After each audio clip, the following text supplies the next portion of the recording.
নমস্কার দর্শকবৃন্দ, আশা করি আপনারা ভালো আছেন। কৃষক বন্ধু প্রকল্পের গুরুত্বপূর্ণ আপডেট উঠে আসছে। হ্যাঁ, একদম ঠিকই শুনেছেন।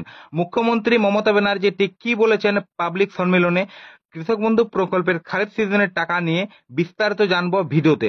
তার আগে একটি ছোট্ট রিকোয়েস্ট, চ্যানেলে যদি আপনি নতুন হন তাহলে অবশ্যই চ্যানেলটিকে সাবস্ক্রাইব করে দিবেন। মমতা বন্দ্যোপাধ্যায়ের নেতৃত্বাধীন পশ্চিমবঙ্গ সরকার কৃষকদের কষ্ট কমানোর জন্য একাধিক উদ্যোগ নিয়েছে। কৃষকরা প্রাকৃতিক দুর্যোগ, ফসলের দাম কমে যাওয়া, চাষের খরচ বৃদ্ধি ইত্যাদি সমস্যার সম্মুখীন হন। এইসব সমস্যার সমাধান করতে রাজ্য সরকার কয়েকটি গুরুত্বপূর্ণ প্রকল্প চালু করেছেন। কৃষক বন্ধু প্রকল্প পশ্চিমবঙ্গ সরকারের একটি গুরুত্বপূর্ণ উদ্যোগ, যা রাজ্য সরকার কৃষকদের আর্থিক সহায়তা প্রদান করার জন্য চালু করেছেন। এই টাকা সাধারণত দুটি কিস্তিতে দেওয়া হয়। প্রথম কিস্তি খরিফ মরশুম এপ্রিল থেকে সেপ্টেম্বর এবং দ্বিতীয় কিস্তি রবি মরশুম অক্টোবর থেকে মার্চ।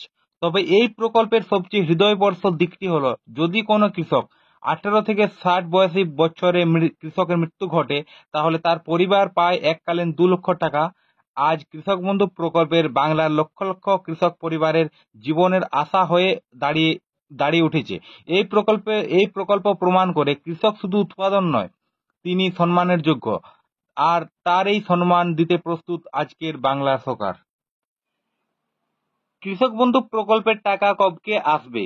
গত 4 বছরের অভিজ্ঞতা বলছে 2021 সালের টাকা এসেছিল 17 জুন, 2022 সালে টাকা এসেছিল 27 জুন, 2023 সালে পঞ্চায়েত ভোটের কারণে একটু আগে দেওয়া হয়েছিল 26 এপ্রিল, 2024 সালে টাকা এসেছিল 12 জুন, 2025 সালে এখনো পর্যন্ত সরকারের নির্দিষ্ট করে কিছু জানায়নি।